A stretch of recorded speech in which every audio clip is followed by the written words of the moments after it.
The ferry horns had not sounded in months, but at 3:17 a.m., Mara's kitchen clock answered one anyway. A single, careful chime slipped out of brass, like a thought that forgot to stay inside. She froze with her hand on the tap. The stream of water leaned sideways, a silver thread held by an invisible idea, and for one heartbeat, no more, she saw her own reflection blink a fraction after she did. It had been happening all week. Delays like politely late echoes. The town called them quirks. The local paper called them temporary anomalies in municipal timing. Mara called them proof that the hours had started listening back. She lived above the bait shop where the sea rust bled into the door frames and the tourist postcards curled into little coastlines of their own. Across the street, the dark panes of the library kept their secrets. Down the hill, the harbor rested like a memory someone forgot to be sad about. It should have been quiet. It was not. Quiet had a pulse now. At 3:19, her neighbor's porch light flared and steadied, the glass trembling as if the bulb had sighed. A minute later, no, the same minute repeated, the diner's neon flickered to life. Coffee in coral letters, then off again, as if embarrassed by hope. Mara dried her hands on a dish towel and listened to the apartment hold its breath. When the pipes finally ticked, they did it in threes. Tap, tap, tap, a rhythm she recognized from nowhere and everywhere at once. The first phone call came at 4:02, though the phone hadn't rung. Her father's voice, dead 12 years, rested inside the dial tone. It was not a message, not words, more like the temperature of a mid-September afternoon when he'd taught her to set a fishing line, that gentle urgency of hands on hers. She answered anyway because gravity asked her to. The line warmed her ear, then went cool. She said, "I hear you," to no one, and the kitchen clock rewound itself 3 seconds, a small courtesy offered by something that had learned manners. By morning, the town's timing had frayed in pretty ways. The ferry schedule board showed an arrival 5 minutes before it departed. The school bell rang once for each child who needed courage, and none for principal. Down on the breakwater, a gull hung motionless with its wings open as if the air had turned to glass. It wasn't stuck. It was listening. Then, with a neat correction, it resumed its arc and vanished into the fog that had started arriving from inland instead of the sea. "Morning," said Elias in the shop below. Too early by his habits. He had the kind of face the town trusted. Wind-scuffed, undecorated, a crease where laughter had taught itself to live. He set a crate of new nets by the door and let the bell ring twice. It echoed once more late on purpose, and he tilted his head. "You hear it?" he asked. Mara nodded. "It hears us, too." He didn't laugh. Not at that. He rubbed his thumb across a knot in the counter and frowned at the little radio that never worked unless the weather needed it to. They said on Channel 9 some university wants to set up meters, measure the drifts. Nothing to worry over. "What do you call it?" she asked. He thought for a long time and then said, "Courtesy." On the pier, the day moved with care. Fishermen threaded lines slower than usual, not out of fear but respect. A boy pushed his bicycle and found the wheels quietly resisting until his breath steadied. Then the chain accepted him. The tide arrived late and left early, apologizing to the rocks with foamy signatures that looked like the names of people no one in town would ever meet. Mara walked the length of the harbor and watched the horizon fail to choose a distance. It hovered closer than the eye expected and farther than comfort preferred. The air smelled like metal that had decided not to rust. She placed her palm on a piling, and the grain hummed in a small, patient way. No sound, exactly, but a vibration that arranged her heart's beat into fours. When she lifted her hand, the pulse stayed for a moment in her skin. At noon, time corrected itself, and then didn't. The church clock struck 12 3 times, as if trialing the hour. The fourth strike spread through town like hot tea, easing shoulders, softening jaws, returning people to themselves. "There it is," someone said at the crosswalk, and a stranger answered, "There what is?" And the light turned green a second early just to escort the sentence across. She found the librarian, Ruth, sitting on the steps with a box of cards and computers had replaced a decade ago. Ruth was re-alphabetizing grief. Births that didn't hold, marriages that did, summer friends winter couldn't remember. I knew this was what the drawers were for, Ruth said, not looking up from her task. Not names. Bearings. What do you think it is? Mara asked. Ruth held up a card to the sun. Ink glowed through the paper. A recitation. The hours saying back what we said into them. You know how a good room keeps laughter in the beams? Like that. Mara took a card from the box. It read, Bell Town Mate. Request stuck at 19. The colon sat there like a throat clearing. She slipped the card into her pocket and felt the minutes settle around it, pliant, attentive. At dusk, the fog returned with ceremony. Not thick enough to warn, just dignified, a shawl over the harbor's shoulders. Street lamps refused to decide whether to shine and compromised with a halo no one had bought. Elias closed up early, and the diner poured pie slices for people who didn't ask. Come with me, Mara said. He didn't ask where. They walked the headland path where the grass leaned toward inland fog, as if the sea had moved the hills. Halfway up, a boulder that had never seemed remarkable pulsed once, a brightness without light, the suggestion of illumination. Elias touched it and stepped back, not from pain but from recognition. What did you see? She asked. He shook his head. Not mine to keep. Someone else's Tuesday in 1981. A kitchen table with a bruise on it. A laugh with no audience. The kind of day that stays. They stood without speaking. When the wind shifted, it did so in a way that accounted for them. That was new. Weather had never felt domestic before. Behind them, the town had already decided to be beautiful. Windows candle warm, cats assigned to sills, a woman lifting a plant into the last daylight as if to say, look, we do this too. The sound came after, low, as if invented by the ground and then offered up, not a hum and not mechanical. More like a held note from a choir that had lived here long before the church did. It threaded itself through the pylons, the laundry lines, the seam where harbor met horizon. The minute hand on Mara's watch pressed itself gently against the crystal, considering the future before consenting to proceed. She closed her eyes and tried to find fear. She found gratitude instead. Not hers, something else's. The note thickened and thinned, learning it could pulse rather than persist. It learned her name, not syllables, but the exact temperature of the air the first time someone had said it in love. Elias whispered, It's not counting. It's keeping. Keeping what? The parts that would get left, he said, pocketed loose. The radio towers inland, quiet for years except for storms, lit their red throats one by one until they formed a broken line that a careful reader might call a sentence.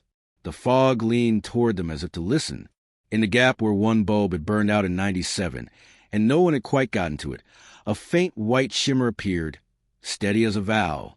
At 9:03, 2 minutes after 9:03, the siren at the lifeboat house chirped once. Not an alarm, a greeting. A gull took it as permission and flew a slow circle that ended exactly where it had begun. The circle stayed in the air like chalk on water. Mara reached up absurdly and felt the shape in her palm, delicate, definite, warm. Are we in danger? Elias asked finally. Of what? Of being known. Mara let the circle dissolve. We've already been known. We're just catching up. They walked back through side streets where porches had learned to turn themselves on the second loneliness approached. In one window, a television showed 2 seconds of an old ocean documentary, the same wave breaking and unbreaking, patient as forgiveness. In the next, a lamp brightened when a photograph was looked at without moving. The photograph brightened back. When she reached her door, Mara took out the card she'd kept and slid it under the clock. The colon in 19 softened. The hands settled into each other like old friends at a wake. The apartment exhaled and found a pitch that matched the sea. She sat on the floor and waited, the kind of waiting that counts as participation. At 11:11, the room pressed a hand to her shoulder. Not a metaphor, pressure, gentle and absolute. Behind her eyes, space widened as if a second room had been built adjacent to the first, invisible, furnished with everything she hadn't had time to love. She saw a ferry coming in on a fogless morning that had never happened. She saw herself on the deck, already waving. Okay, she said aloud, because some poetry insists on consent. The answer was not light. It was correction. The hour straightening its jacket, the day arriving the right size, the night choosing not to be cruel.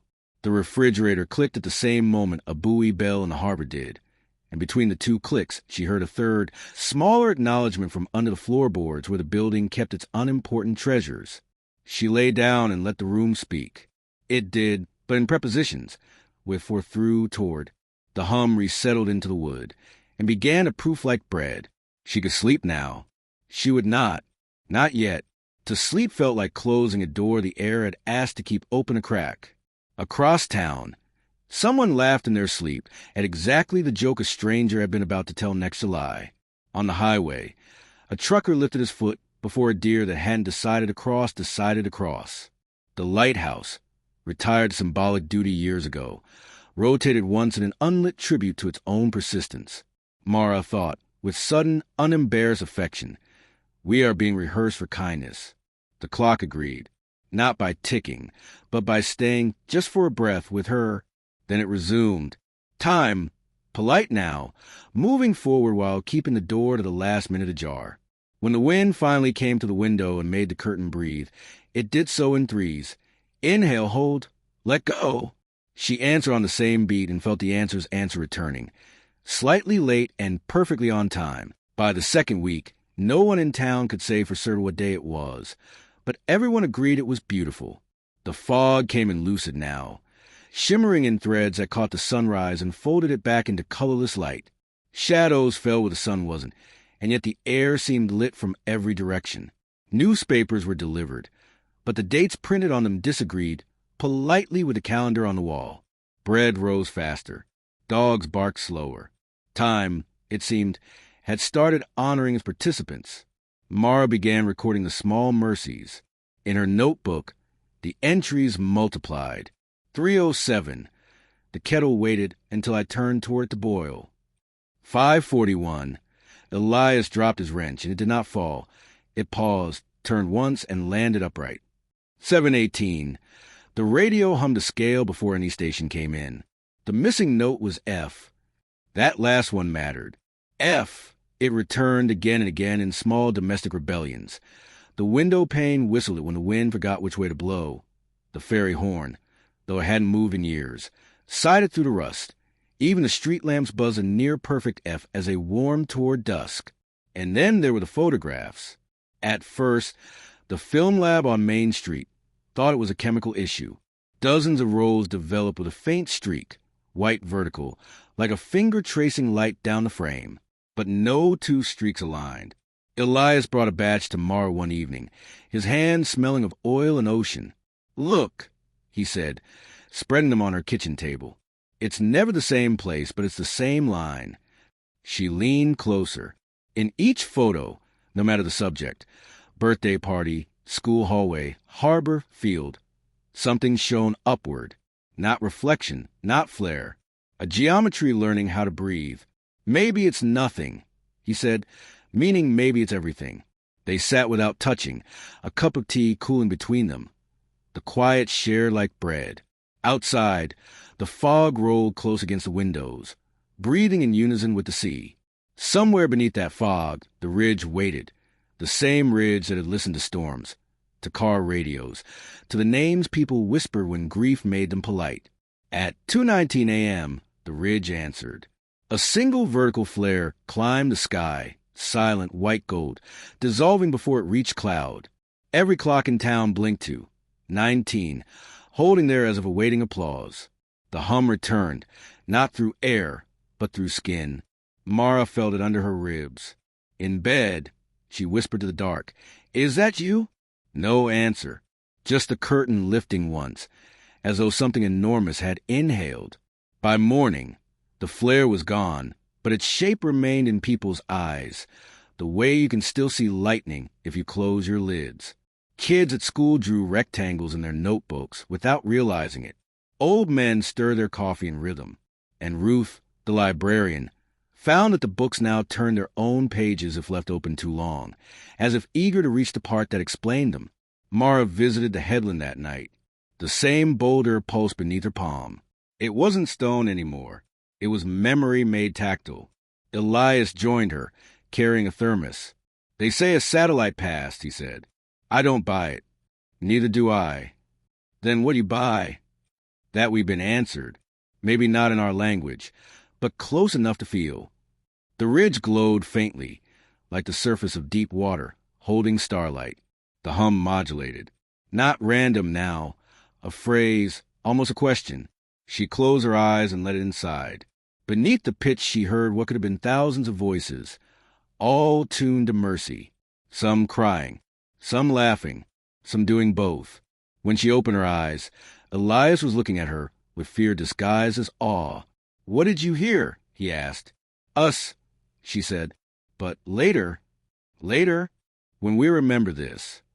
The wind shifted. The flare line appeared again, subtler this time, tracing its light from sea to sky like a zipper closing the horizon. Elias dropped his thermos. It never hit the ground. It hung there, quivering, then settled softly as if cushioned by attention. Behind them, the town's lights dimmed in unison, not out of power failure, but reverence. The hum softened to a tone, so low it felt like gravity, remembering a lullaby. Mara reached for his hand. "If this is what it's like to be known," she whispered, "I think I can bear it." And in that exact moment, every clock, every wristwatch, every smartphone left on a nightstand advanced to 3:17 a.m. and stayed there, suspended like a hell breath, so the world could listen. The next morning did not arrive so much as it exhaled. Light came the color of honey left too long, in a glass jar.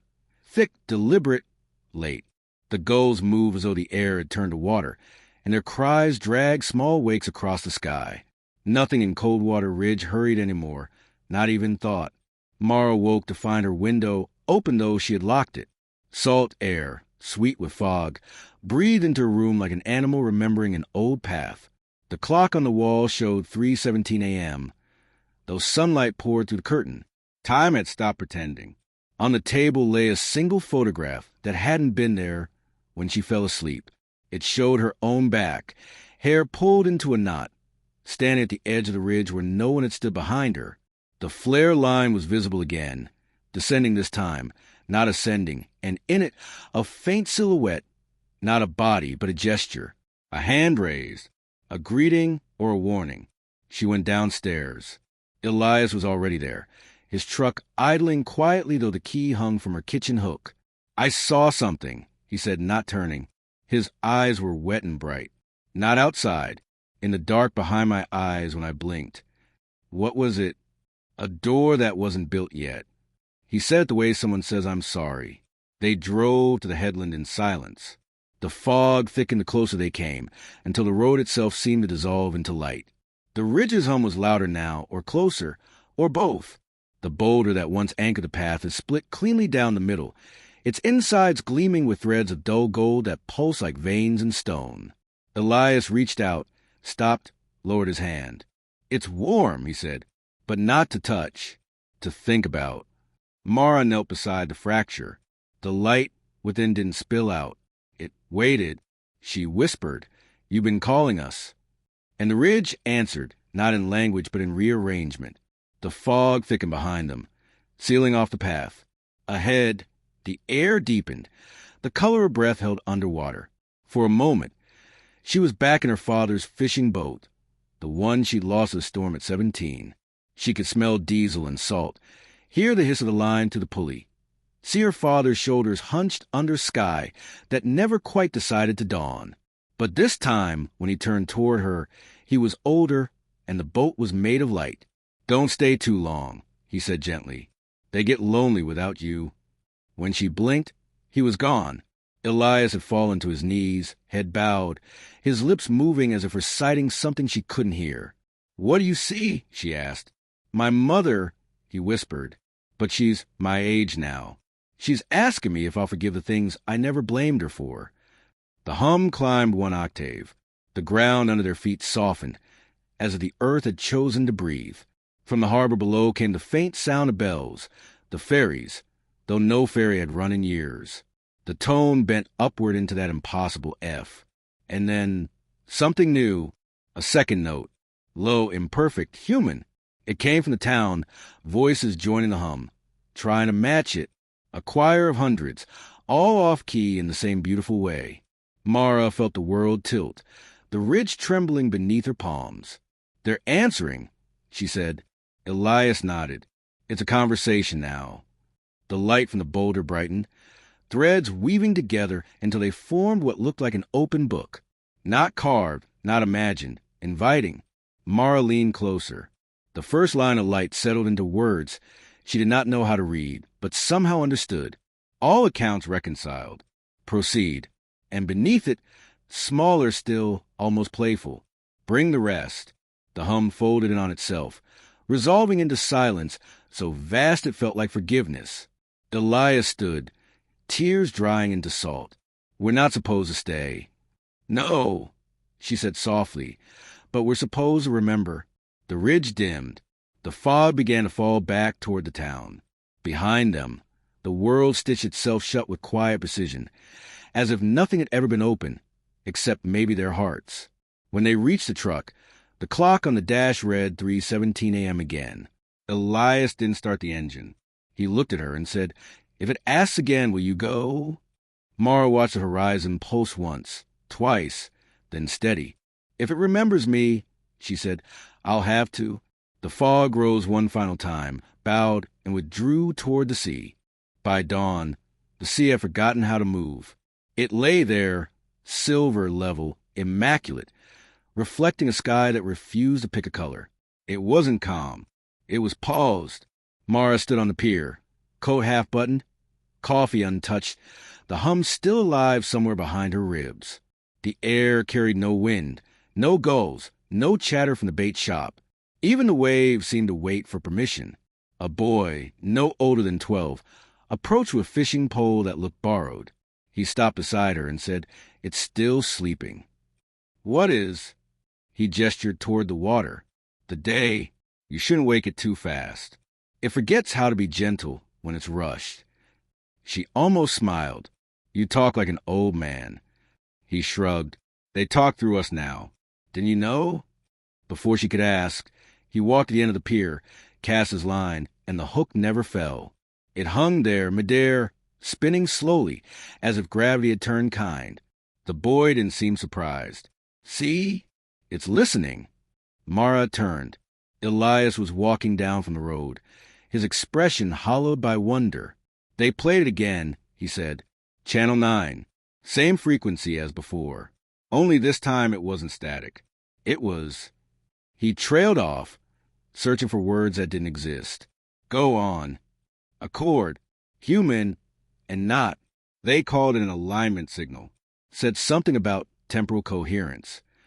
But I think," he looked toward the horizon, "I think they just mean someone's answering back." The boy reeled in nothing and grinned at them both. "You'll miss it if you talk through it." And then it began. The first sound was beneath hearing, the kind that made your teeth ache if you tried to notice it. Then came a low warmth, as if the ocean itself were sighing. The pier board shivered under her shoes. The light thickened. It wasn't sunrise. It was something slower, deliberate, like light teaching itself new manners. Across the bay, the ridge flared white gold, lines of energy tracing along its spine. The same shape, the vertical flare from before returned but multiplied. For columns, perfectly still, like punctuation written into the air. Elias took a step closer to the edge. "It's geometry," he whispered. "Not a beacon, a ledger." Mara felt it too, the sensation of being measured, not judged but known, every heartbeat cataloged, every hesitation forgiven. The boy spoke without turning.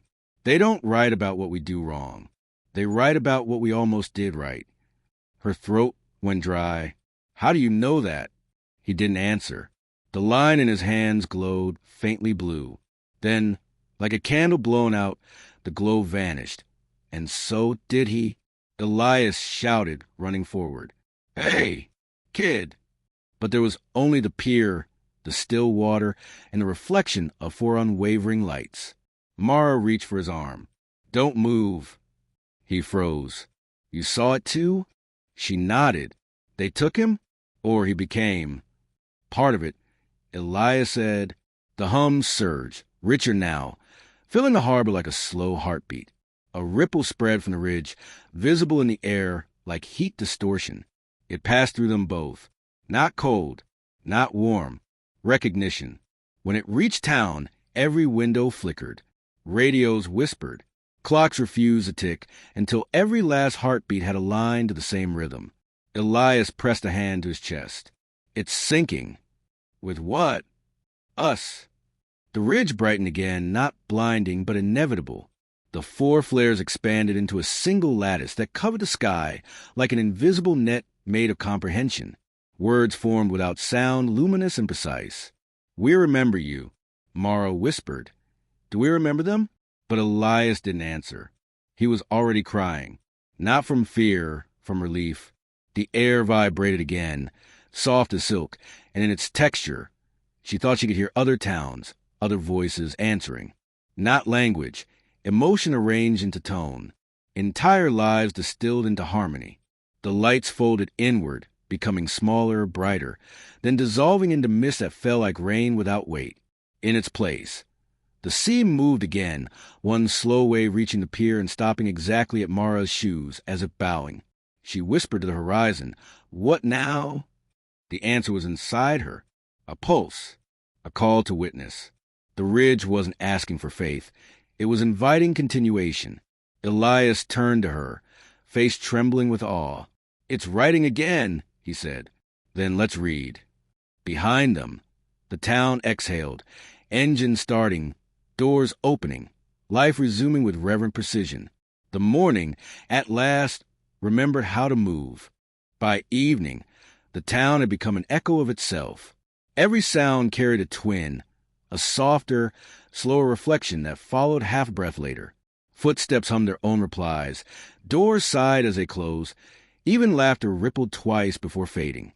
It was as if the ridge had begun translating existence, line by line, into another tongue. Mara walked along Harbor Street, where the lamplight bent through mist. Each bulb wore a halo, its glow folding in on itself like a thought reconsidering. The air shimmered faintly, filled with invisible punctuation, pauses that hadn't been there before. The smell of sea salt and electricity had become indistinguishable. She stopped in front of the library. Ruth was outside, sitting on the steps again, a stack of old index cards beside her. She wasn't sorting them anymore. She was listening, eyes closed, fingers moving the air as if turning invisible pages. "They've rewritten the alphabet," Ruth murmured before Mara could speak.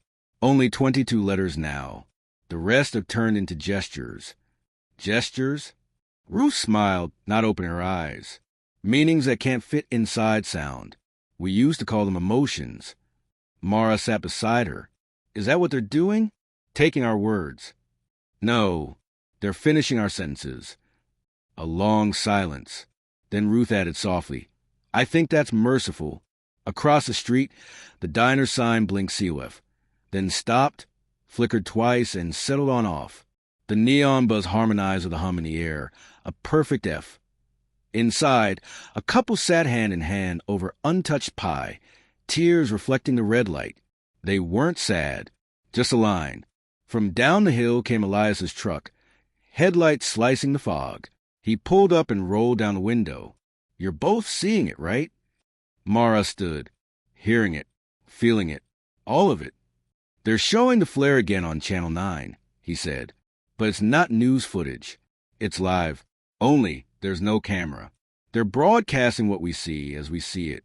Ruth opened her eyes then, pale, glowed with a reflection that didn't belong to any earthly light. "It's not television," she said. "It's translation." They climbed into the truck and drove toward the headland. The fog moved aside for them, opening in slow corridors. Every house they passed had its windows lit, every light perfectly steady, as though no one inside was breathing. Above them, the ridge gleamed faintly, a skeleton of gold threads against the deepening night. When they reached the top, the 4 flares had returned, thinner now, moving like reeds in an invisible tide. Beneath them, the boulder glowed with the quiet patience of something ancient and awake. Elias killed the engine. "Listen." There was no hum this time. No sound at all, until their own breathing began to double, one audible, one delayed. The echo layered and folded until it became a pattern. Inhale, reply. Exhale, reply. Mara closed her eyes. The rhythm matched her heartbeat, and for a brief, weightless moment she couldn't tell if she was breathing herself or if the world was doing it for her. "It's teaching us," she whispered. Elias nodded. "To synchronize." A line of light rose from the sea, joining the four flares like the spine of a book closing. The ground vibrated. The ridge itself began to glow with runes of light, a script too fluid to be carved but too deliberate to be accidental. It wasn't alien. It was familiar in a way that frightened her. Each symbol pulsed once, twice, then translated itself into words that hung above the rock. To know is to be remembered. To be remembered is to return. Ruth fell to her knees. "It's not about them visiting," she said. "It's about us being recalled." "Recalled?" Elias echoed. "As in memory," Ruth said. "Not summoned, remembered. They're trying to piece us back into something bigger." The flares brightened, filling the air with colorless brilliance. The ridge trembled. A faint chime rippled through their bones. One note, pure, infinite. Mara reached for Elias's hand. It was cold and shaking, but real. "Do we go toward it?" he asked. She didn't answer. Instead, she stepped forward and placed her palm against the boulder. The moment she did, light flooded through her skin. Not burning, not painful, just clarifying. Every mistake, every kindness, every forgotten joy arranged itself in her chest like constellations remembering their names. When she spoke again, her voice was calm. "They're not gods." "What are they?" "Listeners," she said, "and we've finally given them something worth hearing." The ridge hummed again, low, content resolved. The echoes faded. The fog drew back. Time exhaled and resumed its steady breathing. Down in the town, every clock ticked in unison for the first time in years. It began to rain that night, but the rain was wrong. The drops fell without weight, barely touching the ground, dissolving into faint glows before they landed. They didn't soak or chill or pool. They lingered, suspended for moments, like light deciding whether to be water. Mara stood in the street outside the library, coat open, face tilted upward. Each drop that met her skin left behind a flicker, not of light, but of memory. She saw flashes in the shimmer. Her childhood bedroom, her mother's hands lighting a candle for no reason, the old clock in her father's boat, stuck forever at 3:17. Every drop was a fragment of the life that had led her here.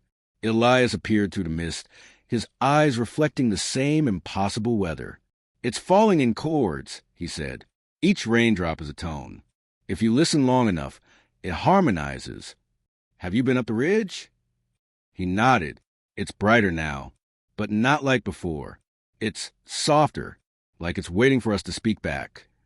Mara turned her face toward him. "Maybe it's not waiting. Maybe it's remembering." He didn't answer. The silence that followed wasn't empty. It was attentive. Even the air had begun to listen. They walked together through town. No cars moved. No dogs barked. The entire place felt tuned, as if Coldwater Ridge had become an instrument, and someone somewhere was plucking its strings with care. Ruth met them at the corner, her hair damp but glowing faintly under the spectral rain. "You should see the cards," she said. "They've started to write themselves." Inside the library, drawers were open, hundreds of index cards floating midair, edges gleaming like phosphor. Each one carried only a few words, fragments of the townspeople's lives written in delicate gold script. Walter fixed the fuse, saved 3. Ruth taught the boy who became a father. Elias waited 5 seconds longer, spared a life, and hundreds more. Ordinary acts cataloged as if divinely notarized. "It's a ledger," Ruth said softly, "but not of sins, of mercies." Elias reached for one card that drifted past his shoulder. It bore his name, followed by a line that changed as he watched it. "Stayed. Still staying." He swallowed hard. "They're not judging us," he whispered. "They're keeping record of what holds." Mara walked deeper into the aisles. The shelves were whispering, not words, but breaths. Each spine seemed alive with a faint pulse. On one of the tables, The rain had arranged itself into small spheres of light, trembling in rhythmic patterns. She touched one. It burst silently, releasing the echo of a laugh, her own, from years ago. "They're using memory as matter," she said. "They're building something out of us." Ruth looked up, eyes wet with awe. A map, maybe, or a bridge. Then the lights in the library dimmed, not out of power, but by request. The room exhaled in unison, the cards aligning midair, forming a wide vertical plane that pulsed with gold lines and faint blue undertones. A voice came, not from a speaker, not from the air, but from within the silence itself. Balance recorded. Anomalies reconciled. The words had the weight of a cathedral bell. They filled the bones rather than the ears. Elias took a step back. "Is it talking to us?" "No," Mara whispered. "Through us." The glowing plane shifted, revealing faint human silhouettes. Hundreds, thousands, lay like reflections on glass. Some faces familiar, some strangers, all made of faint geometry and warmth. They weren't ghosts. They were remembrances, the soft residue of everything the ridge had kept. Ruth whispered, "They've been here all along." The voice spoke again. "Account still open. Add yourselves." Mara stepped forward, her reflection rippling into the golden field. "How?" she asked quietly. The rain intensified, the drops aligning with invisible precision, forming thin luminous threads that connected each of them, Mara, Elias, Ruth, to the plane.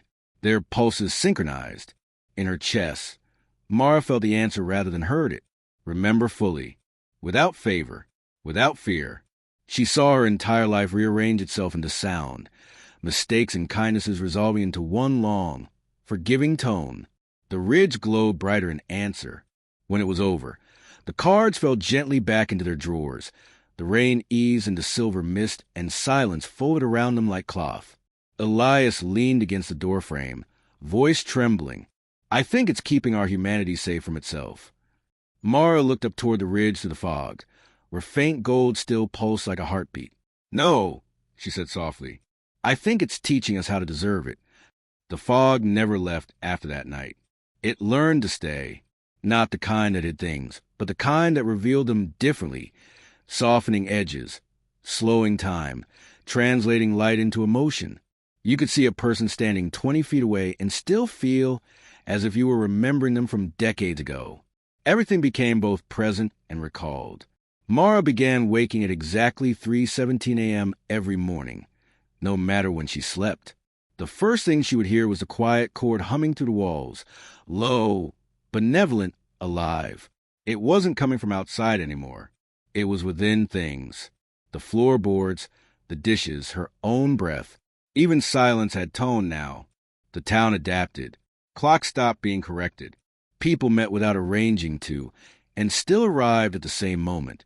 Conversations shortened, not from disinterest, but from recognition. Half sentences were enough. Everyone knew the rest. At the diner, the waitress had stopped writing orders. She just looked, gnawed, and set down what was needed before you asked. "The ledger knows," she would joke softly, and no one laughed because it wasn't a joke. One morning, Mara walked the harbor. The boats were still. Ropes hummed without tension, seagulls floating in quiet accord. She saw Elias sitting on the pier, sketching something in the fog with the tip of a screwdriver. "What are you making?" she asked. He didn't look up. "Schematics, but not for machines. For balance." He held the metal up and traced an invisible arc in the air. For a moment, thin golden geometry followed the motion, lines that hung in front like the outline of music you could almost hear. "They started coming through again," he said. "The lights." Only now they moved slower, like they're waiting for us to understand the next part. Mara watched as the sky over the ridge shifted, the fog thinning just enough to reveal faint shapes above it. Not ships, not stars. Patterns, like handwriting. "They're writing with us now," she said. Elias nodded. "Every kindness, every hesitation. It all adds up." The two of them walked to the edge of the water, where the tide had drawn back to reveal a strange reflection. The sea wasn't reflecting the sky at all. It was reflecting another place. Mountains that didn't exist here. Lights like veins moving through the dark. Do you think that's where they are? Elias asked. Mara shook her head. No, I think that's where we connect. A pulse of light rippled across the surface. The reflection shifted, and for an instant, she saw people moving there, familiar silhouettes. Ruth, the waitress, the boy from the pier, all rendered in faint gold, their gestures forming slow, graceful patterns that matched the ones above the ridge. They're already inside the song, Elias said. All of them. Mara's throat tightened. And us? He looked at her, calm, certain. We're still learning the melody. They stood in silence. The hum rose, filling the world with impossible harmony. Not loud, not overpowering, just complete. Then, from deep within the fog, a second sound emerged, a low note that made the air itself tremble. It wasn't mechanical. It was human. Thousands of voices, perfectly aligned, holding the same tone. A choir of lives across time answering one another. The ridge flared once, gold and white, and then went utterly still. Mara closed her eyes. Behind her eyelids, she saw letters of light assembling into a phrase, the same words appearing everywhere at once, in the cloud, in the water, in the pulse of her own heartbeat. All accounts complete, balance achieved. Remember each other. When she opened her eyes, the fog had lifted completely. Elias was gone. Only a screwdriver remained, half buried in the sand, glowing faintly like a candle that had just remembered warmth. She picked it up. The hum faded into quiet. The sea began to move again. And for the first time in months, Mara heard a sound that belonged entirely to this world. A gull crying above her, imperfect and alive. She smiled. We're still here, she whispered. And so are they. The ridge glowed once more, a soft acknowledgement, a closing signature. Then the light dimmed, leaving behind only the ordinary beauty of morning, the kind that didn't need to prove itself. The world did not end. It simply continued, as though nothing extraordinary had happened, and yet everything had. Days regained their shape. The tide resumed its breathing. Radios returned to static. People began to laugh again, without feeling the universe listening in. But something remained, invisible, indelible, the quiet afterimage of coherence. Mara had moved back into her father's old house by the harbor. The bait shop was boarded now, the sign half peeled by wind and salt. She kept the screwdriver Elias had left, not because she understood it, but because it refused to corrode. Sometimes it warmed in her hand for no reason, like a memory rehearsing itself. Every morning at 3:17, she still woke without alarm. The house would be utterly still, yet never empty. The silence had texture, as if the walls remembered her father's humming, the faint rhythm of waves tapping beneath the boards. One night, unable to sleep, she walked outside barefoot. The sand was cold, the air salted with moonlight. The ridge stood in darkness, but not absence. The stars above it flickered in sequences, faintly geometric, repeating a pattern that felt familiar, comforting, like handwriting she almost recognized. She whispered, "Are you still there?" Nothing answered, but the tide reached a little farther, touched her toes once, and drew back gently. That was enough. At dawn, she walked to the diner. Ruth was already there, pouring coffee with a steadiness that felt sacred. They didn't talk about the ridge anymore. No one did, not out of fear or denial, but reverence. "Do you ever feel it?" Mara asked softly. Ruth smiled. Every time someone waits before speaking. Mara nodded. That was it, wasn't it? The rhythm the world had learned. The pause that let understanding bloom before reply. Outside, the fog rolled in again, slow and patient. Not glowing, not strange, just itself.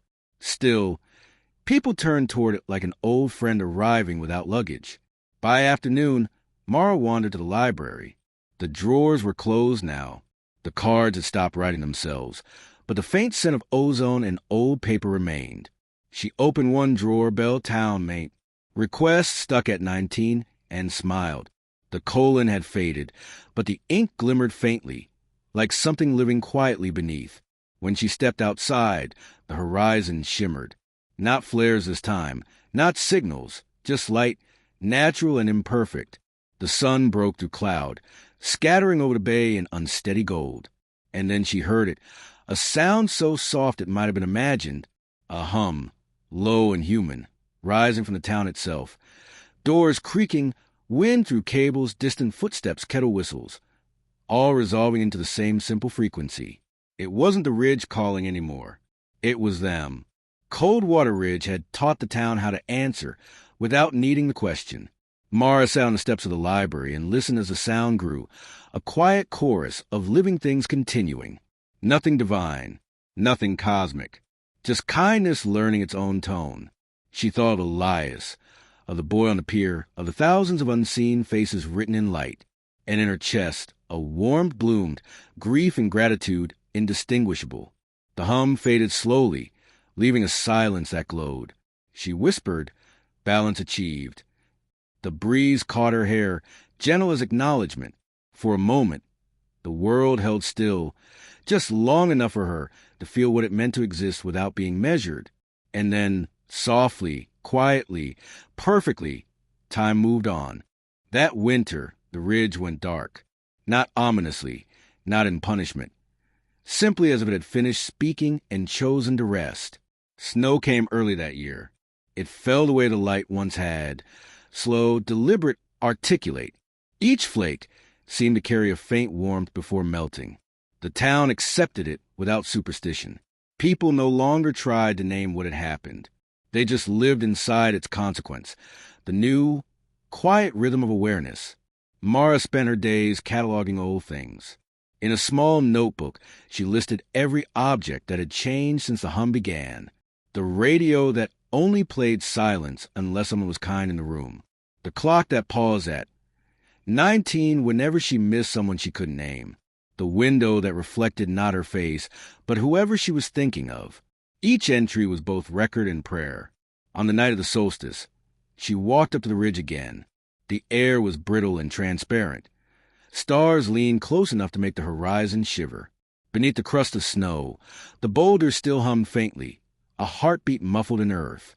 She brought with her the screwdriver, Elias's relic. It pulsed once, recognizing where it was. She knelt, pushed it gently into the crack that had split the stone months before, and whispered, he'd want this back. The hum swelled, a low warmth in the ground, rising through her knees and spine. For an instant the snow around her lifted, swirling in soft concentric rings. She didn't move. She understood. The ridge wasn't a monument. It was a threshold. A sound low and patient filled the air, the missing note. It had waited for months, maybe centuries, for someone to hum it back. Mara did. Her voice broke halfway through, but the ridge caught the tone and carried it upward. The air shimmered. The stars above her rearranged into soft white geometry, not bright enough to blind, just enough to affirm. From that alignment, faint lines descended. Not light, but memory condensed. Faces flickered. Ruth, the boy, Elias, all smiling in that human, unguarded way that only the dead can afford. Mara whispered, "You're not gone." The ridge replied, not in sound, but in stillness. She understood. Gone wasn't the right word anymore. Nothing left, everything rearranged. The snow stopped falling. The world held its breath. Then the ridge exhaled, and the hum passed through her body one last time, not as language, not as music, but as continuity. When she opened her eyes, the screwdriver was gone. In its place was a small indentation in the stone, filled with light. Inside that light, faint words appeared, fading even as she read them. "We remember. You continue." Mara smiled, though tears blurred the message. "Thank you," she whispered, "for the courtesy." The ridge dimmed, leaving only the sound of wind tracing the lines of the snow, a language the world had always known but never needed to speak aloud. Back in town, at exactly 3:17 a.m., every clock chimed once, not in unison, but in harmony. Windows glowed, radio sighed, and the harbor bell rang softly, as if agreeing. Coldwater Ridge had gone silent, but the people it had balanced were now fluent in quietness. Mara walked home under the stars. For the first time in her life, she didn't look back to see if the ridge was still shining. She didn't need to. The light had already moved inward. Spring came to Coldwater Ridge as if it had read ahead. The thaw happened gently, like a story easing into its last chapter. The harbor uncurled from ice. The gulls returned, not screaming this time, but gliding low over the water, their shadows bending like commas between sentences. Mara woke one morning to find her clock no longer glowing at 3:17. It ticked forward with modest pride, as though time had forgiven itself. She smiled, half disappointed, half grateful. The hum was gone from the walls now, or maybe it had become something subtler, a patience embedded in ordinary noise. She spent her days tending to the small things that survived the strange winter, the plant on the windowsill, the radio that still refused to find any station, but would sigh softly whenever she walked by. It reminded her of breathing shared with someone asleep beside you, unimportant, holy. The town had changed quietly. People paused before speaking. The word courtesy had replaced miracle in conversation. Children no longer feared the ridge. They climbed it like any other hill, laughing in ways that bent the air without breaking it. Ruth reopened the library but left one drawer empty, marked with a card that read only, "For new mercies." Elias's house stood empty. Yet once a week at twilight, his porch light flickered on and off exactly 7 times, the same number that had once glowed beside his name in the ledger. No one tried to fix it. They just nodded toward it when it happened, as if greeting an old friend who'd learned to visit in intervals. Mara started hearing the echo again that spring.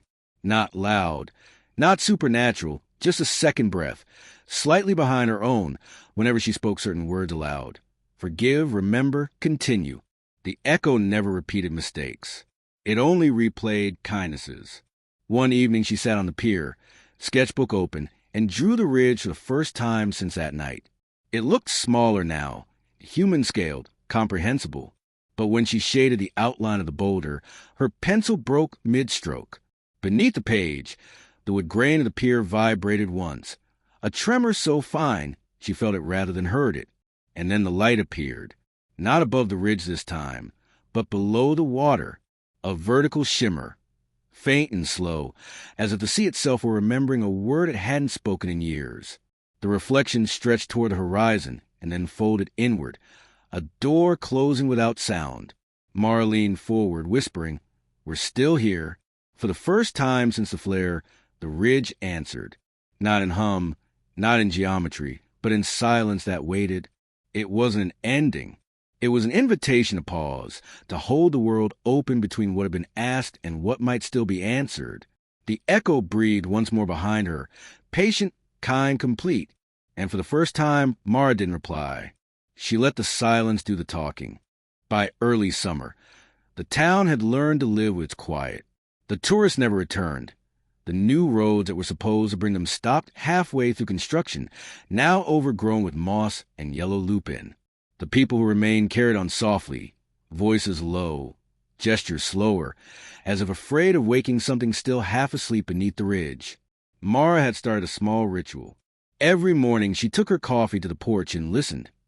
Not for the hum, but for the small domestic symphonies that used to go unnoticed, the click of cooling metal, the distant laughter of fishermen, the heartbeat-like rhythm of her own steps when she crossed the kitchen floor. One morning, she realized the ridge was glowing again.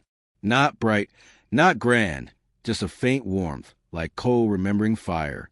She put down her cup and walked the hill path barefoot. The grass was damp with dew. The fog lay low, but it didn't hide her way. It felt, strangely, as though the air had parted to let her pass. At the top, the boulder waited. It no longer split light.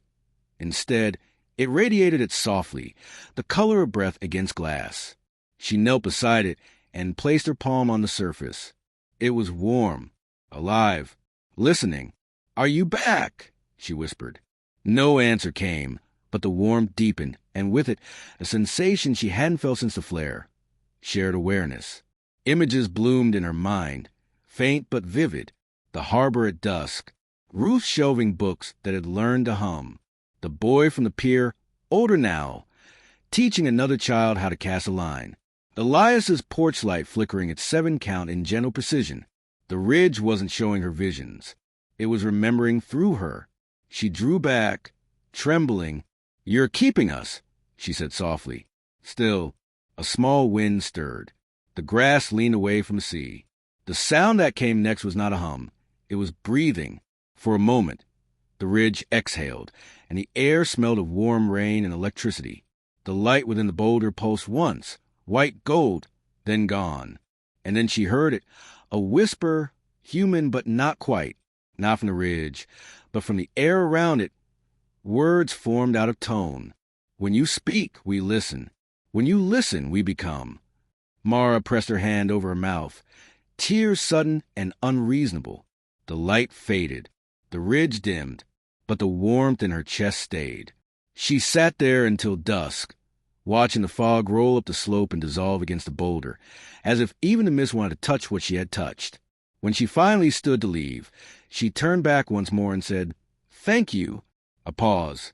Then, faintly, from everywhere at once, from the sea, the sky, the trembling ground beneath her feet, the echo came back.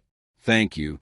She walked home barefoot through the twilight, the world whispering around her, and every sound, even the smallest one, felt like part of the same unfinished sentence. By July, Mara had stopped expecting miracles. That was when they began happening again. Small ones, folded neatly into ordinary hours. The cat she'd been feeding for months finally let itself be touched. The clock that used to stall at 19 now hummed softly every time she passed it, as if acknowledging her presence.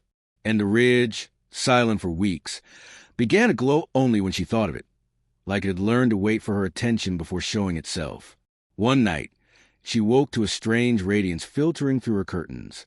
Not bright, almost tender. She stepped outside barefoot, the air warm, windless. The glow wasn't coming from the ridge this time. It was everywhere, floating between trees, along fences, across water. It wasn't fireflies. It was letters. Each fragment of light hovered, rearranging itself into brief shapes before dissolving again. A language made of stillness, visible only when the world held its breath. Mara whispered into the dark, "Is that you?" The letters drifted, paused, then formed faint words across the mist. "Yes, and you." Her breath caught. "What does that mean?" "You are part of the memory now." She felt the truth of it before she understood it.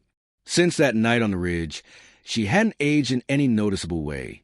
Not frozen, not immortal, but suspended, as if time had learned to move gently around her instead of through her. The air pulsed again, light bending to form a softer phrase. Names are doors. She thought of her father, Elias, Ruth, the boy on the pier, all the names the ridge had once whispered back to the world. She had spoken them aloud so many times, as if keeping them lit, and now the light knew hers. "Mara," she said. The glow responded instantly, blooming upward like breath on glass, then collapsing inward until it formed a single shape, an outline of a human figure, drawn in the same gold-white tone that had once filled the ledger wall. She didn't step forward. She didn't need to. The figure spoke in a voice that wasn't sound but remembering. The balance holds, but the memory needs carriers. Her throat tightened. Carriers of what? The kindness that went unnoticed. The notes left out of songs. The rest between breaths. It reached out a hand. Light flared around its fingers. Not summoning, not commanding, simply inviting. Mara hesitated. "And if I take it?" "You won't leave. You'll remain, wherever someone waits to understand." She stepped closer, extending her hand into the air between them. Their light met, merging like ripples finding center. The world went silent. When the glow faded, the figure was gone. The air was ordinary again, but her skin shimmered faintly, as though dusted with daylight. She could feel something within her now, not foreign, not divine, just attentive. She walked back inside. The clock ticked once, paused, then whispered a sound too soft to be mechanical, a heartbeat answering her own. And for the first time, Mara understood that the ridge hadn't chosen her. It had simply recognized its reflection. By late summer, the world had become translucent. Not visibly so. Buildings still stood. The tide still rolled, and the harbor still smelled of salt and diesel. But everything felt see-through now. People, moments, even thoughts seemed to shimmer faintly before settling into place, like light deciding where to land. Mara noticed it most in mirrors. Her reflection no longer obeyed her precisely. Sometimes it blinked late, smiled sooner, or seemed to look slightly past her shoulder, as if watching the future arrive before she did. She stopped flinching at it. The other Mara was patient. She understood timing differently. The ridge, visible from her window, no longer glowed every night. It pulsed rarely now, one breath every few days, a reminder that it still listened, but that its listening had deepened into something quieter. That was when the letters began appearing again, not in the sky this time, but on her skin. At first she thought they were veins catching the afternoon light, thin gold threads along her wrist. But when she raised her hand, they arranged into recognizable shapes, fleeting as mist. "We share your memory." She traced them with her fingertip, and the glow softened, almost affectionate. She whispered, "Then you remember them, too." Her hand warmed in reply. Over the next days, the messages continued, brief phrases rising through her pulse like ink through paper. The song continues. The quiet is safe with you. When you pause, we breathe. She began to feel the ridge inside her, not as possession or burden, but as alignment. The same hum that once filled the valley now lived in her blood, subtle as heartbeat, steady as trust. Ruth noticed first. One afternoon, while shelving books, she saw Mara's shadow moving even as Mara stood still. "It's in you now, isn't it?" Ruth said softly. Mara nodded. "It's in all of us, maybe, but it found a way to speak through me. Does it hurt?" "No. It's like remembering something kind that you forgot belonged to you." Ruth smiled. Then maybe that's what it always wanted, to be remembered kindly. That evening, Mara walked the ridge path again. The fog rose to meet her halfway, curling around her feet like old affection. The boulder at the summit was dark, sleeping. She knelt beside it anyway. "Are you resting?" she asked aloud. "Or are you waiting?" A pause. The wind sighed through grass. Then, faintly, a light pulse beneath the stone, a heartbeat returning her question. She laid both palms on the surface. The golden lines on her skin brightened, matching the pulse beneath her hands. "You are the ridge." The words didn't startle her. She had known, somehow, that this was where it led. "I can't carry all of you," she whispered. "I'm just—" "Carry the listening. That is enough." She stayed until stars came out, the horizon glowing soft blue where night met memory. When she finally stood, her shadow stretched long behind her, thin filaments of gold tracing its edges. On her walk back down, the world seemed lighter, not illuminated, but less heavy, as if gravity itself had chosen to show mercy. By the time she reached her porch, the gold on her skin had faded into faint warmth, and clock inside her house ticked exactly in rhythm with her heart. Mara exhaled, and for a single, certain moment, the entire valley exhaled with her. By autumn, Mara had learned to live with the quiet inside her. It no longer frightened her. It guided. Sometimes, when she spoke aloud, she heard her words come back slightly delayed, as if the air were listening first, deciding how to return them. The echo never changed her meaning, only softened it. Even arguments in town grew shorter that year. People paused more, interrupted less. Something beneath language was beginning to carry the rest. She noticed it most in moments of guilt, the small ones that used to linger, like forgetting a name, walking past someone who needed help, letting an old promise dissolve into busyness. Each time she remembered one, a faint warmth touched her chest. Not absolution, correction. The ridge was teaching her the rhythm of forgiveness. It began as a physical sound, a low hum that matched her breathing, subtle as vibration in the bones.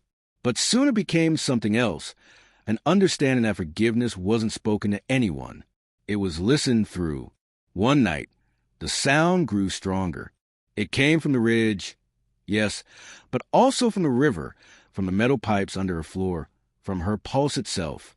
It was like the entire valley had become one enormous instrument, and someone, somewhere, was finally learning to play it gently.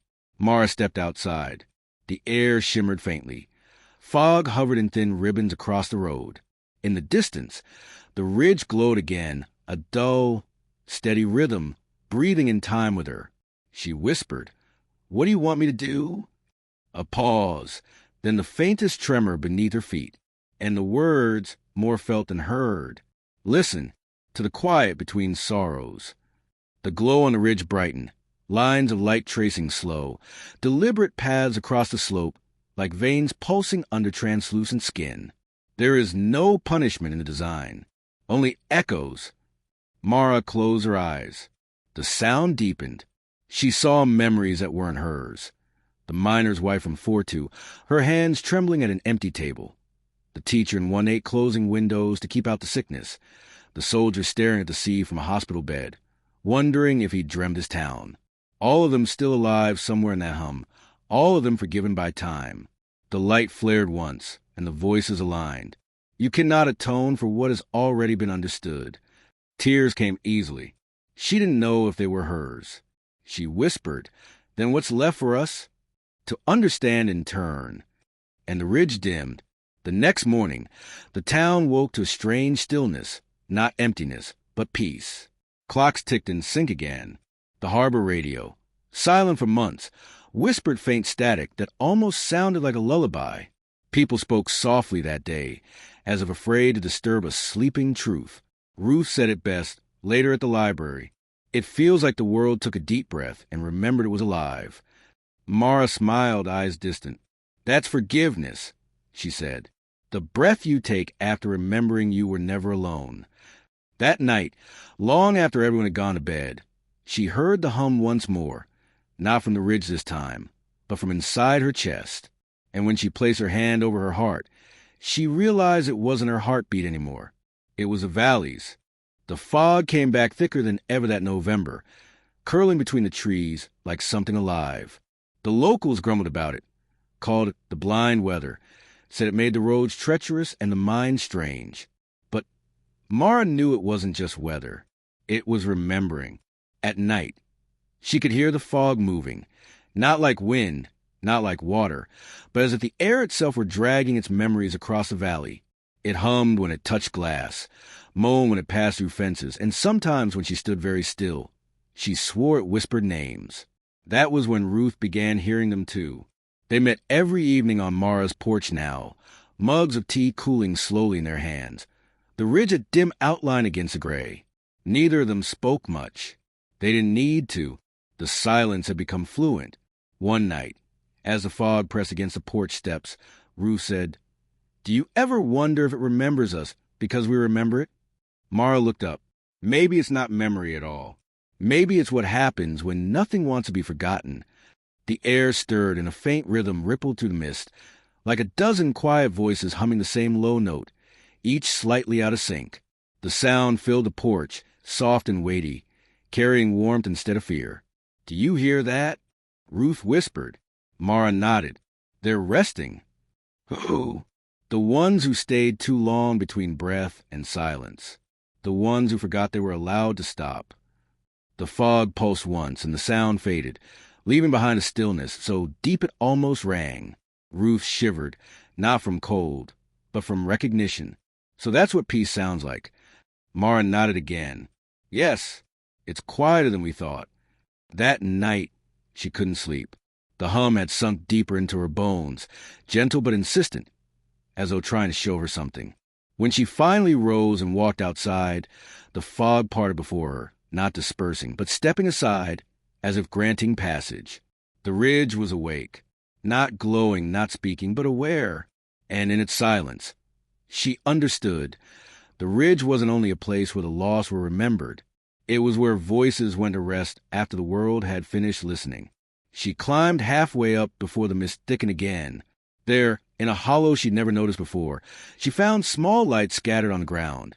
Not fire, not metal, but fragments of glow, like broken stars. Each pulse was slow, rhythmic, alive. She knelt and touched one. Warm.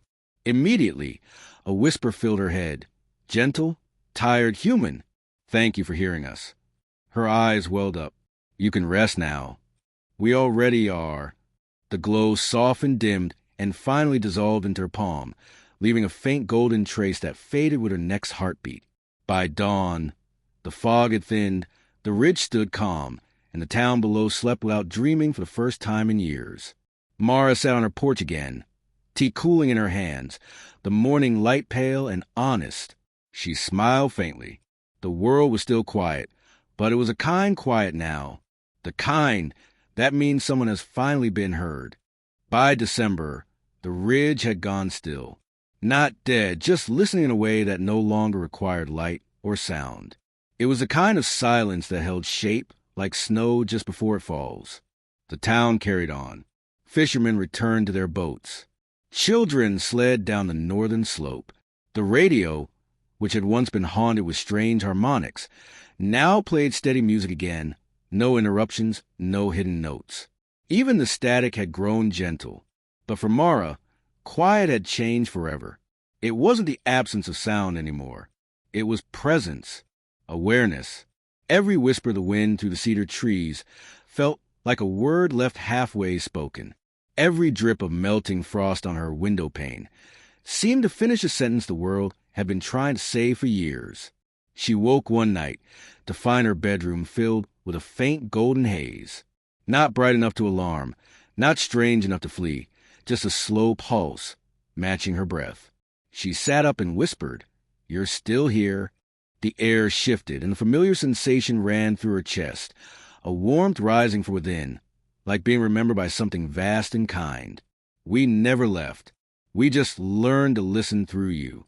Her throat tightened. "Is that what this all was for? So you could speak?" A pause. Then, "So you could—" Mara exhaled shakily, her tears catching the dim light. "I don't know if I can." "You already are. Every kindness is a frequency. Every forgiveness, an answer." She smiled through the tears. "And the rest of them, the others—" The air grew warmer. The hum deepened, not as words now, but as something closer to breath. Through her half-closed eyes, she saw faces flicker in the glow. Ruth, Walter, Harker, even the children who'd never grown up but somehow never left. Each of them shining faintly, not like ghosts, but like truths that no longer needed hiding. They are heard. The world is smaller now.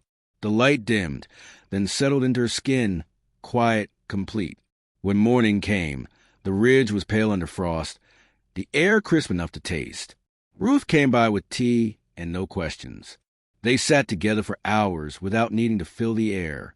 At noon, a faint shimmer rose above the ridge, a soft arc of white gold, there and gone in a breath. The children playing nearby saw it and cheered. "A halo!" one shouted. "The mountain's got a halo." Mara just smiled. "No," she whispered. "It's remembering." That night, she walked to the edge of the ridge one last time. The wind was light, the valley below resting like a sleeping body. She placed her hand on the earth and felt its pulse return to hers, steady, gentle, alive. "Thank you," she whispered back. "For what?" "For answering."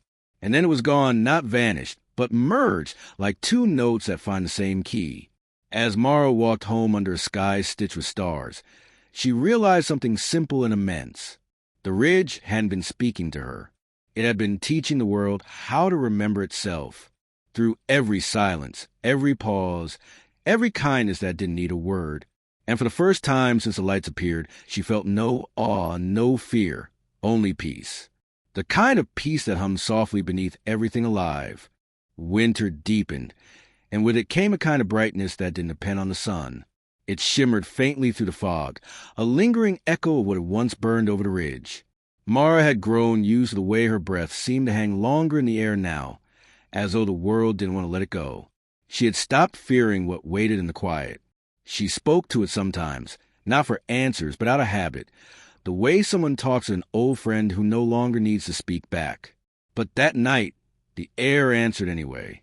She had fallen asleep on the couch, wrapped in a blanket, a half-read book open beside her. The old radio clicked softly in the corner, humming a song from decades past. Sometime after midnight, the frequency shifted, not static, not music, just breath. Then came a voice. "Mara." It wasn't loud.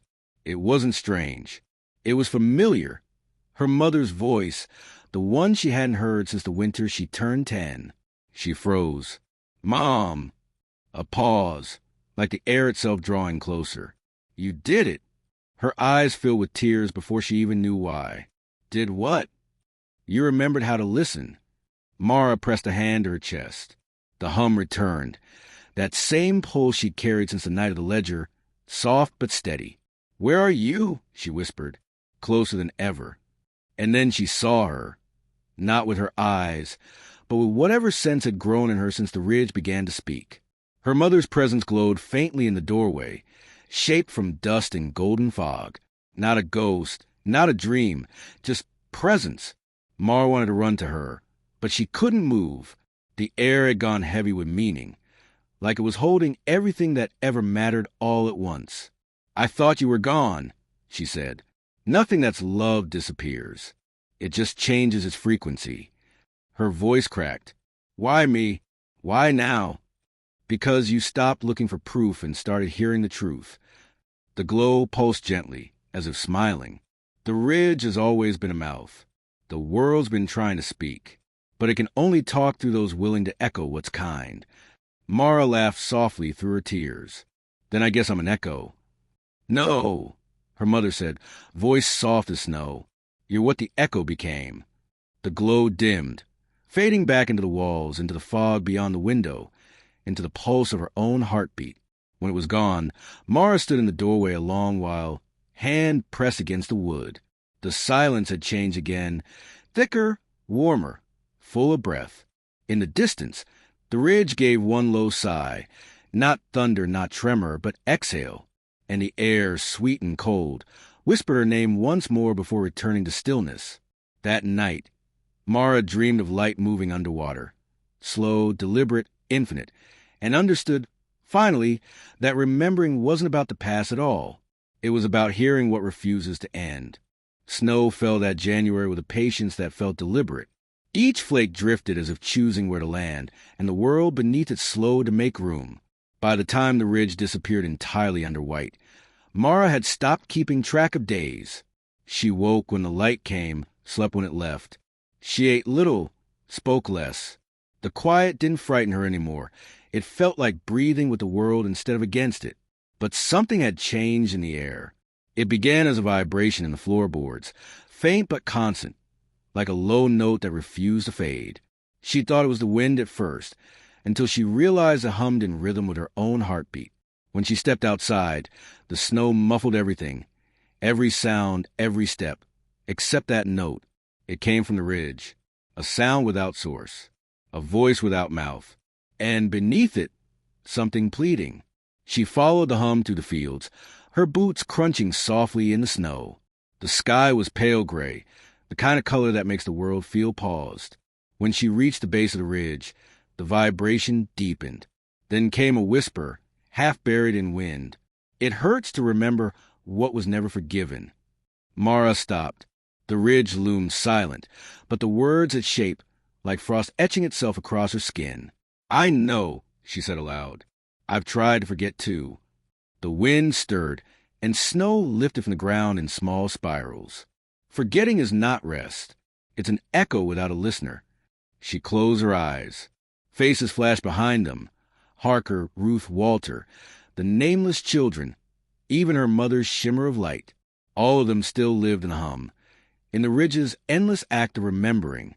"What do you want me to do?" she whispered. "Be the listener." The words settled over her like snowfall. She understood. That night, she returned home, lit every candle she owned, and sat in the middle of the room. One by one, she spoke names. Some she barely remembered. Others she'd never known at all. Each syllable filled the air, joined the hum, softened it. She didn't ask for forgiveness. She offered it. And for every name, the ridge outside answered with a single pulse of golden light beneath the snow. The vibration grew gentler, like a wound closing. By dawn, only one name remained unsaid. Hers. "Mara," she whispered into the cold. The ridge answered, not in light, but in warmth, in a breath that moved through every crack in the house and brushed against her cheek. Mercy begins when you remember yourself.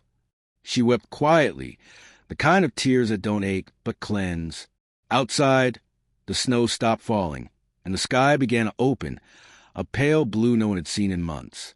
When the sun rose over the ridge, it didn't blaze.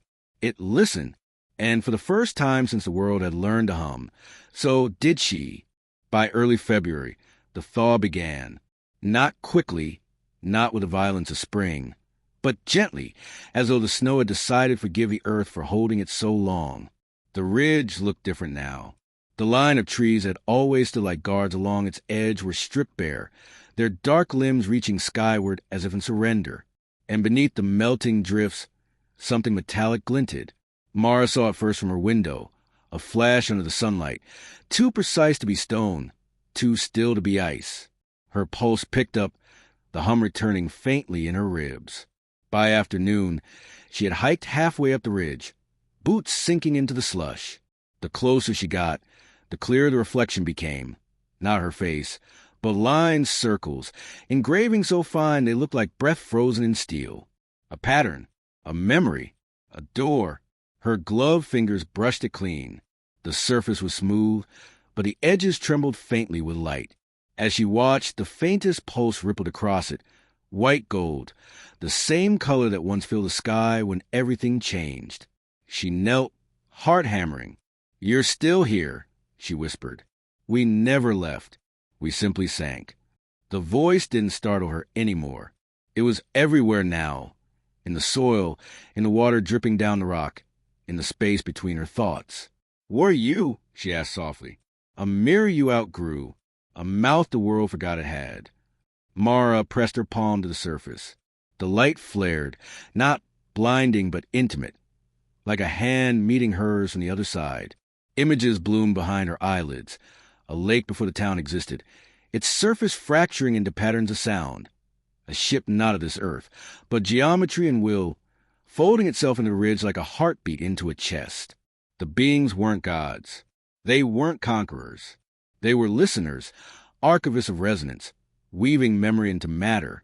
And somehow, through centuries, the ridge had become their instrument. You called it a miracle. It was just a conversation. Tears filled her eyes. Then why stop speaking? Because you learned to speak over the quiet. The metal beneath her hand pulsed again, slower, warmer. You remember how to hear. Now you must decide how to carry it. The light dimmed, but something lingered. A shape, faint, but clear enough to see now that the snow had melted. It was an opening, curved and shallow, just wide enough for a hand to fit. Mara hesitated. The hum in her chest rose to a low, steady vibration. She placed her hand inside. The ridge exhaled, and the world tilted, not physically, but in the quiet sense that time itself had shifted to make room. Inside her head, 1,000 voices became one. We listen where you remember. We live where you forgive. When the light faded, she was alone again, the ridge silent, the pattern gone. But on her palm, faint and warm, remained an imprint of light. The same lines, the same circles, a language without alphabet.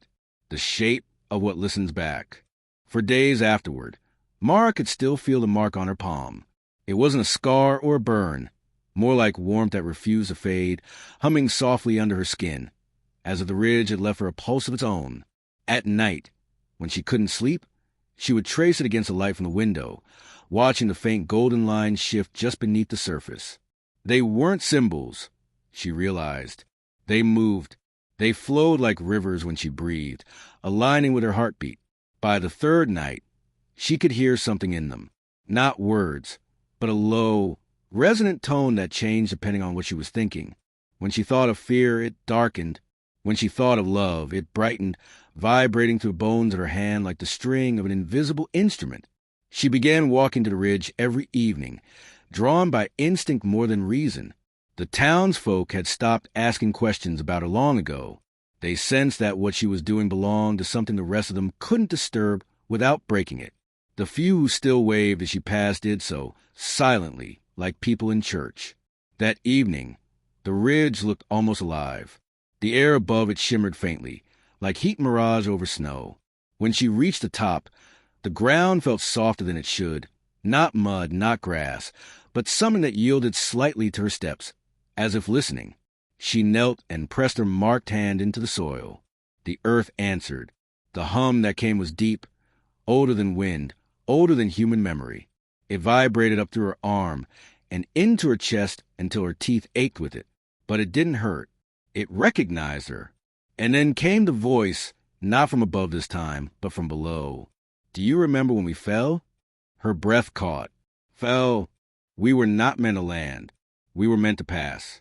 But your world called to us, in grief, in hunger, in wonder. We stayed. Mara's throat tightened. You became the ridge. We became what you could bear to see. A silence followed, thick but tender. She whispered, and now you bear more. The ground beneath her pulsed once, twice, and then the soil began to part. Not violently, not in collapse, but like fabric gently unweaving itself. A tunnel of faint golden light spiraled downward, soft and silent. Her heart pounded. What do you want me to do? We want to show you what remembering costs and what it gives back. Mara hesitated only a moment before stepping forward. The air inside the opening wasn't cold. It was warm and alive, filled with faint hum that matched the mark in her palm. As she descended, the tunnel walls shimmered with flickering shapes, memories, hers and not hers, layered like translucent veils. A miner's last breath from 1942. A woman whispering a prayer into the wind in 1881. A child tracing a constellation on a window pane in 1957. Each image glowed for a moment and then dissolved, folding into the next. At the bottom of the spiral, the ground leveled. There was no cave, only an enormous hollow, filled with light that had wait, like mist that had learned to stay still. And at its center stood a structure, not a ship, not a shrine, but something between the two. A spire of glass and gold veins, pulsing faintly, alive with the rhythm of breathing earth. The voice returned, no longer distant, now within her. Every kindness you offered as shape here, every silence you broke with mercy, every forgiveness whispered to no one. They built this. Mara stepped closer, tears stinging her eyes. And the pain. That too. But pain remembered with grace becomes light. She reached out. The structure pulsed brighter, a perfect echo of her own heartbeat. You are not chosen. You are remembering forward. And when her fingertips brushed the light, everything, the ridge, the town, the years, the sky, folded on itself with a sound that wasn't thunder but understanding. The voice whispered one last time, tender and infinite.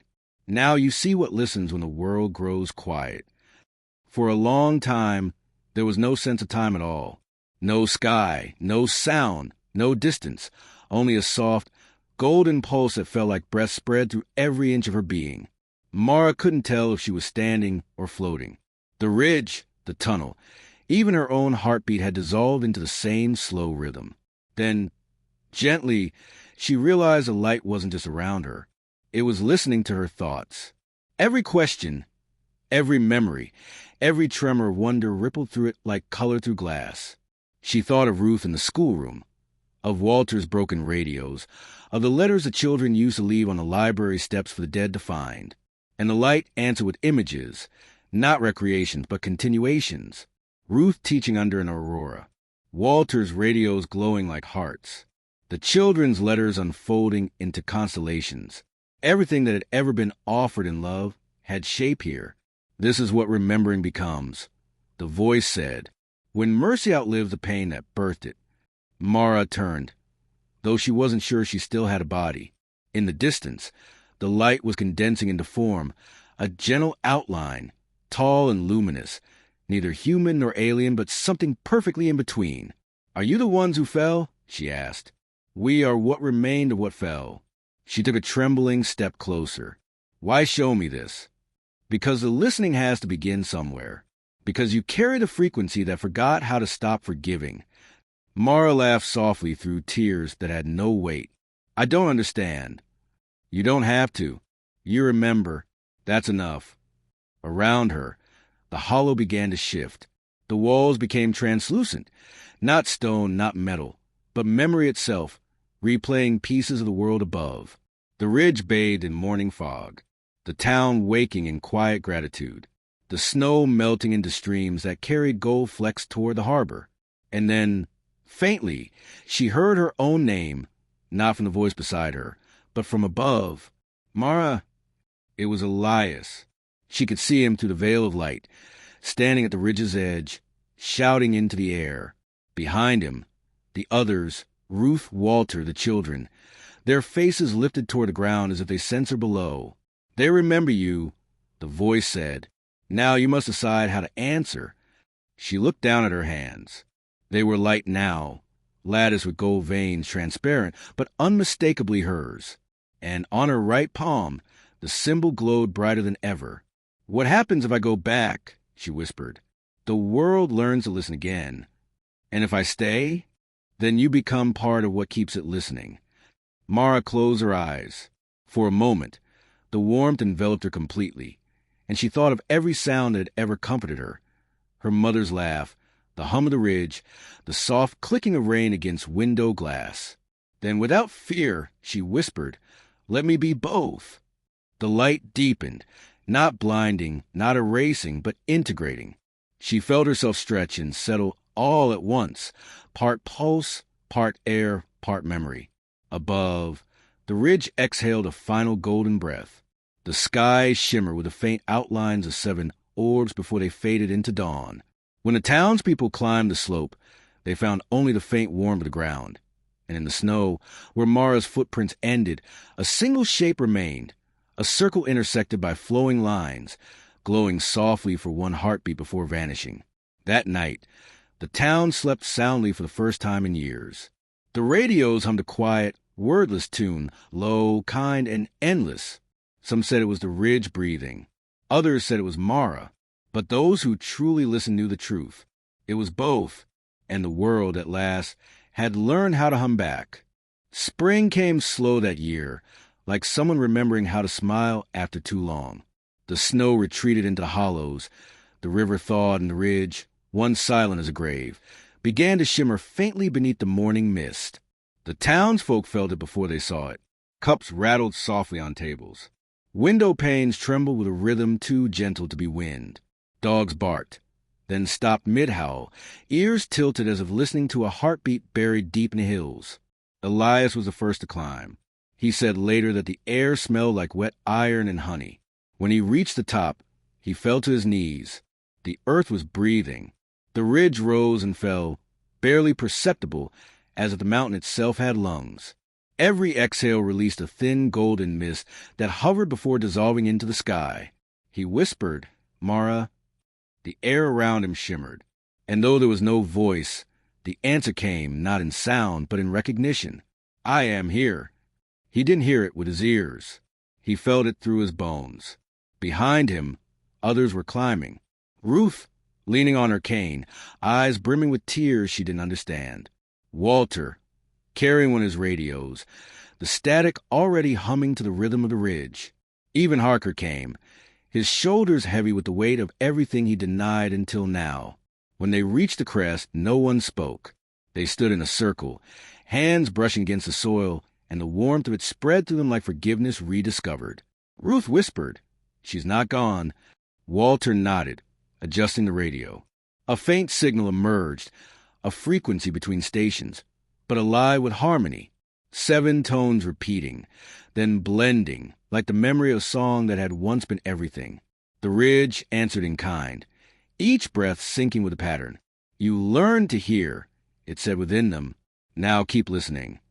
The golden mist thickened, swirling upward in a column of light that bent and curved until it took shape. Not a body, not a figure, but a presence. It was Mara, or what Mara had become. Soft as dawn, vast as the air between heartbeats. Her warmth enveloped them. "You stayed," Elias said. "We all did," she replied, voice like rain on glass. "The ridge and I, we're one now. Memory doesn't end. It changes form." The others wept openly. Walter placed his hand over the radio, and the static steadied into a melody that could only be called alive. Ruth looked skyward. "What do we do now?" "You live," Mara said gently. You remember out loud. And with that, the mist unraveled into 1,000 threads of light, drifting over the valley, settling in the streets, the windows, the river, everywhere life had once forgotten how to listen. When the last shimmer faded, Elias remained kneeling, hand on the soil still warm beneath his palm. He whispered, "She's part of everything now." Ruth nodded. She always was. That night, as the town slept, a soft hum rolled through the valley. Not from radios, not from wind, but from the earth itself. It carried no words, no language, only peace. And in that peace, something gentle and eternal took root. The ridge had learned how to breathe again. And somewhere within that breath, Mara smiled. By summer, the ridge had changed in ways no map could record. Where the ground had once been cold and barren, small clusters of white flowers began to bloom. Not from seed, but from sound. They grew where laughter lingered, where kindness had been spoken, where silence had been kept with love instead of fear. The townsfolk called them echo blooms. They appeared in odd places, along the riverbank, between porch steps, even inside the old diner's cracked tiles. Their petals shimmered faintly at night, pulsing in rhythm with a hum that now threaded through every wall, every heart, every breath. Ruth tended to them as though they were children. Each morning she walked the ridge with a tin watering can, though the flowers never wilted. Elias often joined her, saying little. Sometimes, as the sun rose, they would hear faint voices in the wind. Not words, but tones, like vowels drawn from memory. The ridge was speaking again, but gently, through growing things. One morning, Ruth noticed something strange. Near the summit, where Mara had once stood, a single bloom had grown taller than the rest, waist-high, luminous, bending slightly toward the valley below. Its stem curved in a way that reminded her of someone leaning down to listen. She touched its petals and whispered, "Good morning, Mara." The flower pulsed once, glowing gold for a breath before settling back into white. Ruth smiled. "You still answer." That afternoon, Walter arrived with one of his rebuilt radios. He'd been rewiring them to catch the ridge's hum instead of broadcast signals. When he switched it on, a soft chime filled the air, the same 7 tones that once guided them through fear. But now, the sequence looped differently, like the music had learned new grammar. "It's not a message anymore," he said. "It's a pattern, like it's practicing." "Practicing what?" Elias asked. Walter smiled faintly. Conversation. The hum grew stronger as the evening fell. The flowers swayed though there was no wind. Ruth swore she heard laughter in the tone, not the echo of old voices, but something new, curious, young. That night, from every window in the valley, faint light rose upward, the reflections of thousands of blossoms whispering to one another across the dark. The whole ridge shimmered like a single living organism, breathing in sync with the stars. And then came the rain. Warm, slow, impossibly gentle. It smelled of cedar and memory. Where it touched the ground, the blooms opened wider, each revealing a tiny drop of golden light at its center. Not pollen, not dew, but something closer to remembrance made visible. Elias caught one droplet on his finger and held it up. It vibrated faintly, then split into smaller orbs that drifted upward, vanishing into the air. He turned to Ruth. "It's like it's planting itself in the sky." She nodded. "Maybe the world's a garden now." As they spoke, the hum shifted again, no longer the 7 tones, but something grander, rounder, made of thousands of voices layered in harmony. A choir of memory, not mournful but alive with purpose. And through it all, faint but unmistakable, Mara's voice whispered beneath the melody, "Keep listening. The light is learning to speak." The ridge glowed softly into the night, and when the dawn came, it found the valley covered in gold-tipped petals that refused to close. They had become part of the air, not flowers anymore, but frequencies made visible. The world was remembering forward again. By autumn, the valley had begun to change in ways that no one could ignore. Children were the first to notice. As they always are when the world starts whispering again, they heard melodies hidden in the wind, faint notes between the calls of crows, soft harmonies rising from puddles after rain. Some said the sky was humming back at them when they sang. Others said they could feel the ridge breathing through their feet when they ran across the fields. One evening, Ruth found a group of them sitting in a circle near the summit, eyes closed, hands linked, humming the same 7 tones Walter's radios had once caught. But this time, their voices carried further. The air shimmered faintly, and when the last tone faded, the echo didn't stop. It folded, lifted, answered. She watched in awe as tiny filaments of golden mist rose from the soil, swirling gently above the children's heads. None of them seemed afraid. "They're listening to us," one of the girls said softly, "but only if we don't try too hard." Ruth's throat tightened. The way the child said it, calm, certain, without wonder or fear, reminded her of Mara. From that night on, more children began to gather on the ridge at dusk. They didn't bring toys or screens. They came to listen, and in their quiet, the ridge thrummed like a contented heart. Elias worried at first that they might stir something dangerous, reopen what Mara had sealed, but Walter assured him otherwise. "It's not danger," he said. "It's dialogue." He'd spent months modifying his old radios. Now they no longer transmitted or received. They resonated. They sang back. He placed one near the base of the ridge and tuned the dials until it vibrated softly. The children's voices harmonized with it, perfectly in tune. The sky responded. A single ray of pale gold descended, not lightning, not spotlight, just light aware of itself. It traced the outline of each child, lingered a moment on their clasped hands, then spread outward like ripples across still water. That night, the valley didn't darken. A faint aurora hung low over the horizon, pulsing gently, like breath. The adults tried to explain it away. Refraction, electromagnetic inversion, something solar. But deep down they knew the ridge was no longer the only one listening. The sky had joined the conversation. And from then on, when the wind passed through the valley, it carried laughter, faint but unmistakable, like a language halfway between music and memory.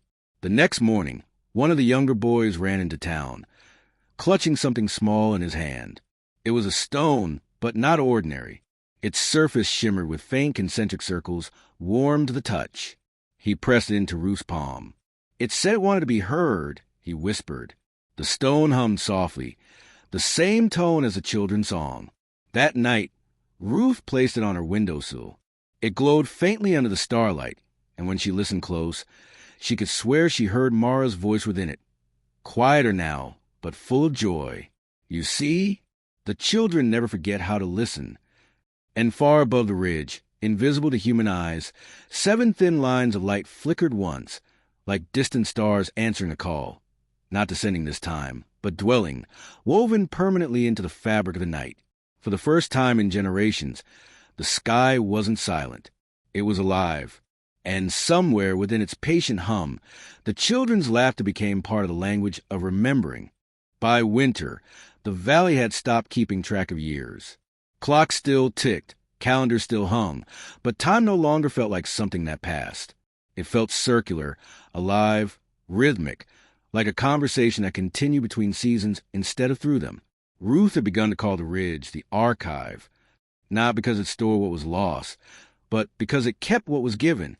Every sound, every word spoken in kindness, every song sung without expectation, seemed to find its way there. Even the smallest breaths were remembered. Sometimes, when the nights were clear, the people of Coldwater could see faint motes of gold drifting up from chimneys, from open windows, from human mouths. They rose gently, joined one another, and vanished toward the ridge, tiny offerings of warmth collected by an invisible, patient hand. No one feared it anymore. They trusted it. Elias began building what he called the listening house, a small wooden structure near the ridge's edge, half shelter, half instrument. He carved grooves into its beams so the wind could pass through them like strings, producing low, resonant tones. Walter helped him wire it. The radios, finally at rest, became amplifiers for whatever the ridge chose to return. And every night, the house hummed softly, not a single note, but a polyphony of lives, the sound of the town dreaming. Children came to sleep there sometimes, curling up in blankets while the hum filled the room like a lullaby. They said the air felt like it was breathing with them. One evening, Ruth came too. She was older now, her hands trembling, her sight dimmer, but her hearing was sharper than ever. When she entered the listening house, Elias handed her a small pair of copper headphones connected to one of Walter's rebuilt receivers. "Try it," he said quietly. She did. At first, she heard only a low rumble, the heartbeat of the earth. Then, beneath it, something else, 1,000 whispers, layered but harmonious. Some she recognized, her students, her late husband, her own laughter from a long-forgotten afternoon. Others were strangers, but every voice carried the same tone, peace.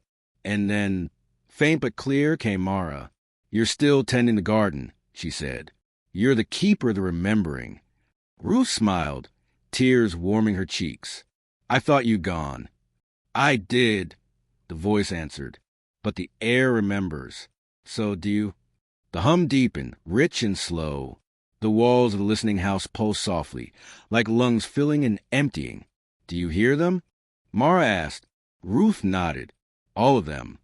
"Good," came the whisper, "because listening is the only prayer the universe never forgets." Outside, snow began to fall, but it didn't melt when it touched the ground. It shimmered. Each flake glowed briefly before sinking into the soil, carrying sound with it. When morning came, the valley was coated in a thin veil of golden frost, and from beneath it rose a low hum, steady, warm, alive. Elias stepped outside and listened. "It's her," he murmured. Ruth shook her head gently. "It's all of us." And for the first time in living memory, no one spoke for hours. They just stood, hands clasped, eyes closed, and listened until it was impossible to tell where breath ended and music began. The archive of breath had opened, and the world once again remembered itself in sound. By the next spring, no one in Coldwater Ridge spoke of miracles anymore. Not because they no longer believed, but because wonder had become part of the air, something ordinary like rain or memory. The flowers still bloomed year-round now, faintly phosphorescent under the moon. The hum still rolled through the valley, patient and low, never intruding, never fading. The children still gathered on the ridge to sing, and sometimes when they fell silent, the sky sang back. Ruth had grown very frail. She walked slower each day, but she still made her way to the listening house every dawn. She said the hum helped her heart keep its rhythm. On the morning of her 89th birthday, she asked Elias to walk her there one last time. They reached the door just as the first sunlight brushed the valley. The air was thick with gold dust, thousands of particles rising from the soil like breath remembering its shape. Ruth smiled faintly. "It's awake early today." Elias helped her inside.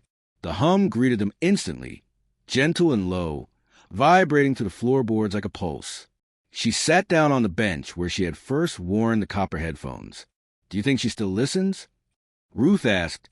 Elias smiled. "I think she is the listening." Ruth nodded, eyes closing. "Then I'll join her." The hum deepened, almost imperceptibly, as if the ridge had leaned closer to hear her. She exhaled slowly, one long, trembling breath, and the moment it left her lips, the air caught it. It didn't vanish. It stayed. A soft shimmer spread through the room, golden threads drifting upward like fireflies. Elias froze, tears welling. The hum shifted, new harmonics weaving through the old ones, richer, fuller. He whispered, "Welcome home, Ruth." Outside, the valley brightened. The ridge glowed faintly under the rising sun, its shape outlined not by shadow, but by light held still. The color of breath turned visible. That night, for the first time in years, the aurora returned.